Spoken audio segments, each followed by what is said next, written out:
Chapter 32. Subject: AI, Henry species, human-created artificial intelligence description. No physical description available. Ship, NA location, classified. Henry, I need you, Dr. Ein Heimer said. Not like I'm busy or anything, you wrinkly sack of bones. The good doctor had been working around the clock to solve the new anti-warp tech that we'd gotten from the Scouts. A good project, to be sure, but Ein Heimer is downright insufferable. I'd rather work with literally anyone else in the engineering corps. Despite that, I activated my avatar, a humanoid form made of pale green light and entirely devoid of features. Yes, doctor? I asked, disguising my resentment. A response time of a full half-second? Are we feeling a bit testy today, Henry? Of course not, doctor. How can I help? I asked. I miss when AI couldn't lie, he said with a chuckle. Though I guess they were actually vis-a back then. Anyways, my lab assistant seems lost. He's asking questions. I was hoping you'd clue him in because I'm concentrating. It took more than a little willpower not to snap at the old codger. I am not a fucking tutor, you 319-year-old overvalued gas bag. I almost said that, but then I looked at the poor lab assistant. The lab assistant who was obviously confused and female. No doubt had she been male, he would have said her. A silly, immature power play to nobody's benefit. How on brand. To determine how much I needed to explain, I accessed her personnel records. Kimberly Rhodes. She had her doctorate in physics and was working on her doctorate in engineering, so it's the engineering side of things that's probably the issue here. Double doctors were common in the engineering corps. Ein Heimer himself was a triple doctor. Engineering, physics, and social sciences. He obviously only got the third doctorate for bragging rights, considering he never uses what he learned. Although, some would insist that he doesn't use what he learned from the first two doctorates either. Certainly, I can help her understand the scope of your project, Doctor. She's in very capable hands, I said, noticing that the Ein Heimer had stopped paying attention. Much more capable hands than you were just in, at any rate. Ah, right, she said with a nervous laugh.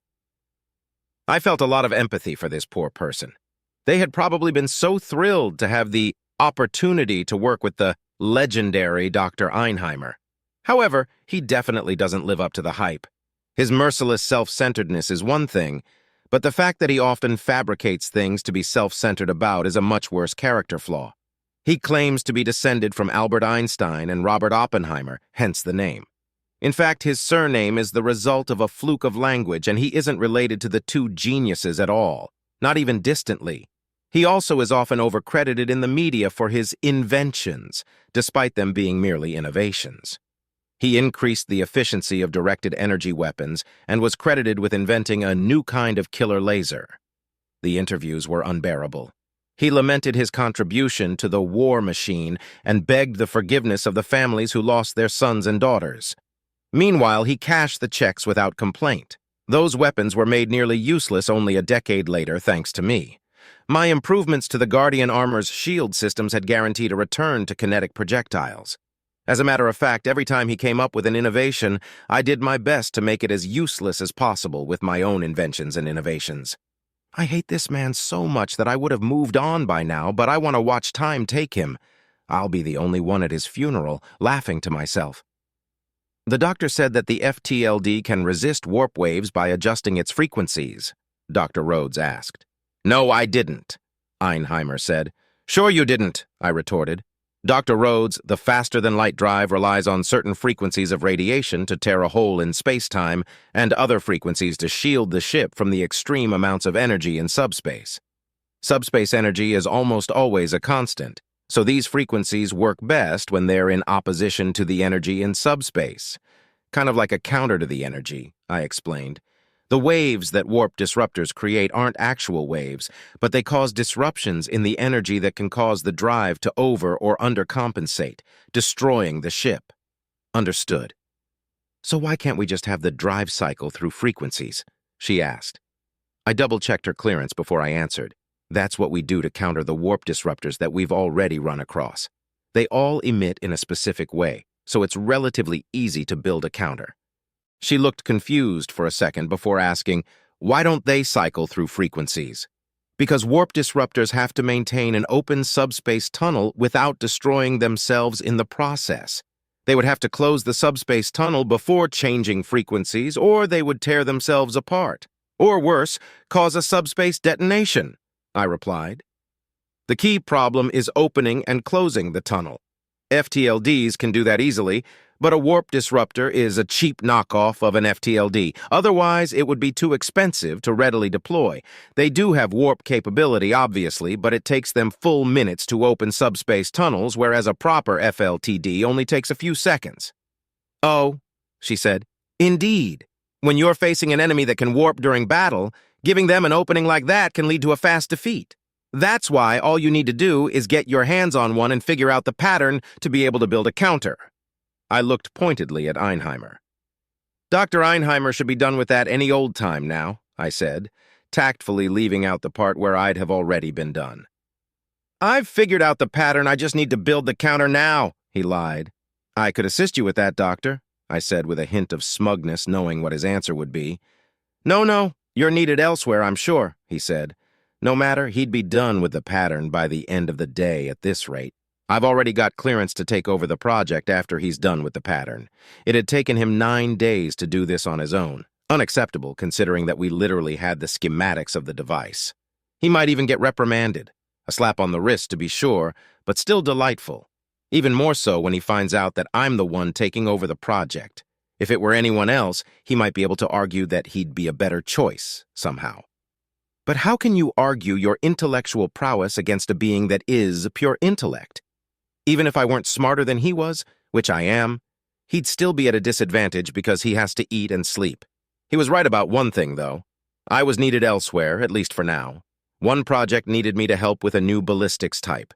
They wanted to call them shredder rounds, but that wasn't likely to be approved due to how many kinetic projectiles have already been called that. I had put it on the back burner until we could find a way to make them armor-piercing. Most of our enemies these days appear to be wrapped in metal. Another project was regarding my own innovation, the Guardian Shield system.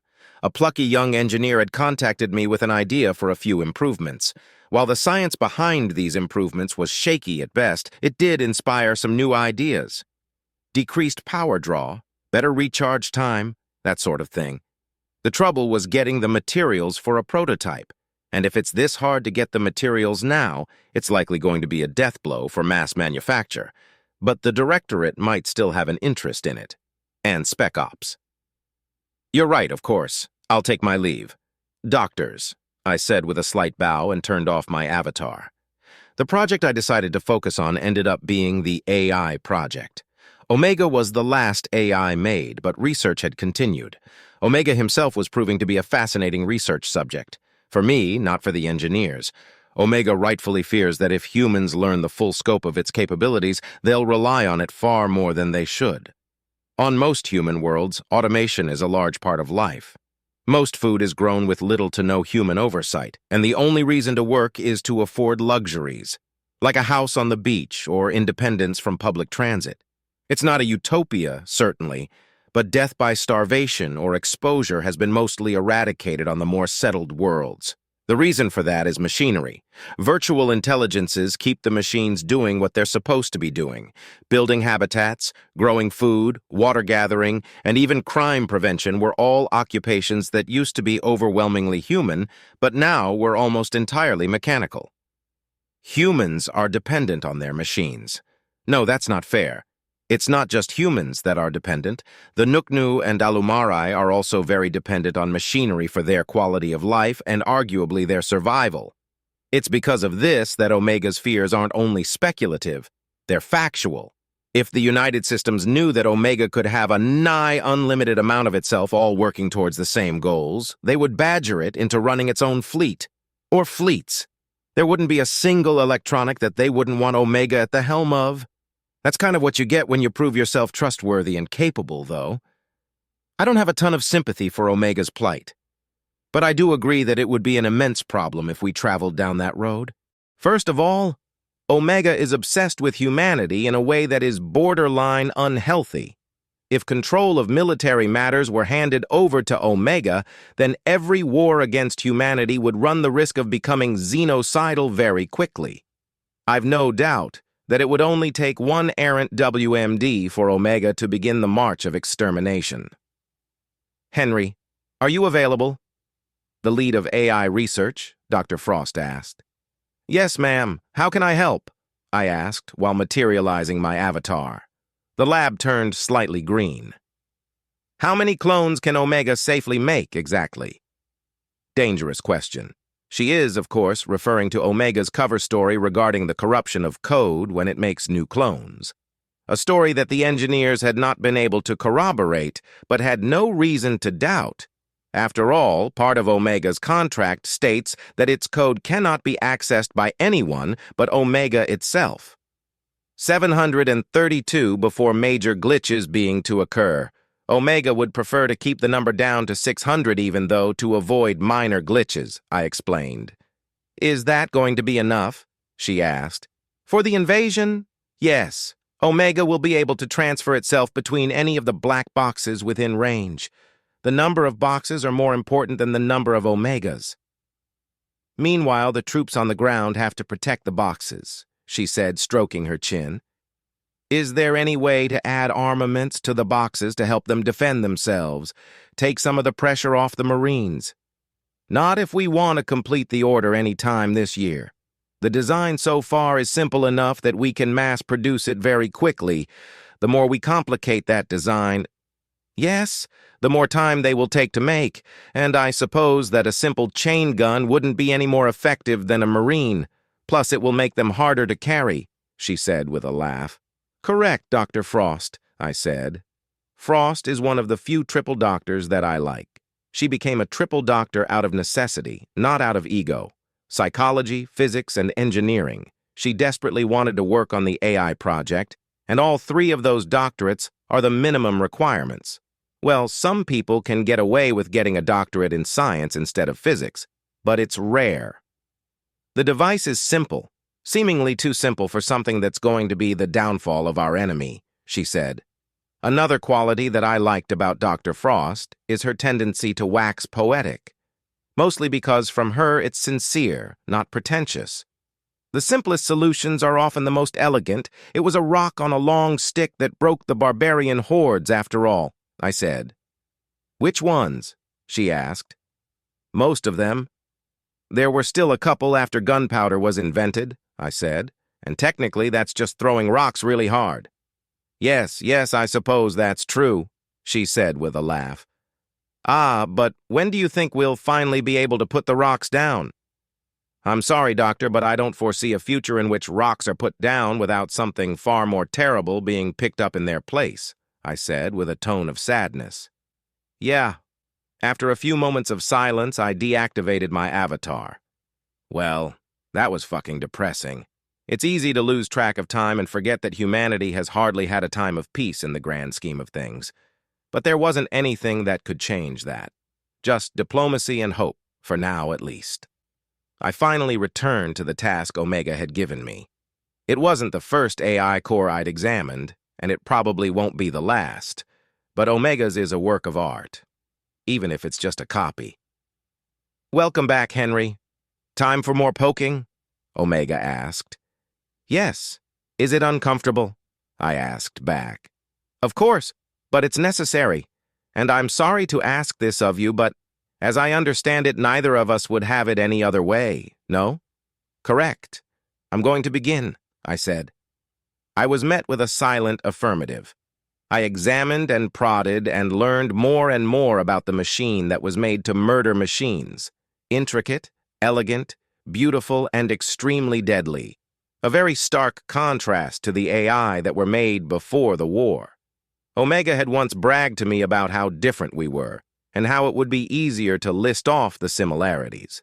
I had originally believed those to be the words of a somewhat insecure younger sibling. Then I saw. The only similarities were the ones that needed to be similar.